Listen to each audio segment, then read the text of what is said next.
म्हणजे माझं असं मत आहे की फडणवीसांनी त्यांच्यापासून अंतर राखलं, मी म्हणतो त्याप्रमाणे. आणि फडणवीसांनी त्यांना स्वतःच्या जाळ्यात ओढलं. म्हणजे कसं, त्यांना मुंबईत येऊ दिलं. मुंबईत येण्यासाठी काही विरोध केला नाही.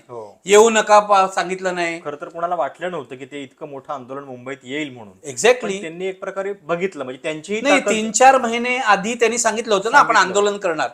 4 महिन्यामध्ये एकदाही फडणवीसांनी आपले प्रतिनिधी पाठवले नाही चर्चा करायला. बरोबर.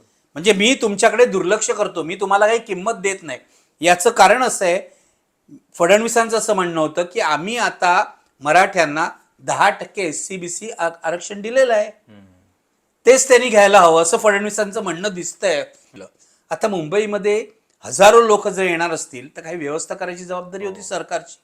ती काहीच केली नाही. माझ्या मते ती मुद्दामून केली नाही.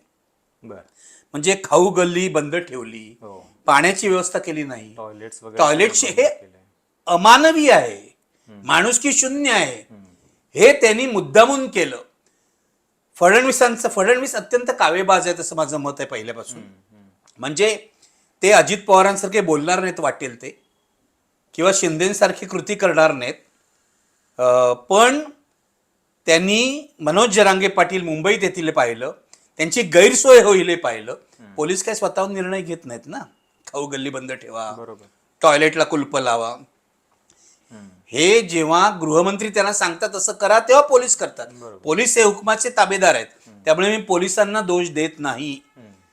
फडणवीसांनी पहिल्या दिवशी काहीही त्यांची सोय केली नाही. गैरसोय होईल असं पाहिलं. त्यांना कदाचित असं वाटत असेल, असं मला वाटतं की गैरसोय झाल्यावर हे परत जातील. आंदोलनाची परीक्षा घेतली म्हणजे मराठा आंदोलक जे आहेत ते परत जातील. पण ते जिद्दी होते, ते परत गेले नाहीत. सगळी गैरसोय त्यांनी सहन केली. त्या आझाद मैदानातला चिखलही सहन केला आणि राहिले ते. मग फडणवीसांनी काय केलं, त्यांनी बोलणी वाहण्यासाठी काय केलं, पहिल्यांदा न्यायमूर्ती शिंदेना पाठवलं. शिंदेनं धुडकावून लावलं मनोज जरांगे पाटलांनी. यांच्याशी मी का चर्चा करू? शिंदे हे काय वाटाघाटीसाठी माणूस नाही ना. शिंदे हे प्रमाणपत्र शोधण्यासाठी नेमलेले समितीचे अध्यक्ष आहेत. पण त्यांनी एकही मंत्री आपला कोणीही पाठवलं नाही, हे लक्षात घ्या तिथे. आणि कधी पाठवले, जेव्हा हायकोर्टात रिट पिटिशन झाला आणि 6-7 रिट पिटिशन झाली. आता हा संशोधनाचा विषय. यामधले जे गुणरत्न सदावर्ते आहेत ते फडणवीसांचे समर्थक आहेत असं जाहीरपणे लोक म्हणतात. बाकीचे पिटिशन जे झाले ते कोण आहेत? हॅमी फाउंडेशन, ते मिश्रा कोण आहेत? ते सगळे भाजपचे लोक आहेत का? भाजपचे छुपे समर्थक आहेत का?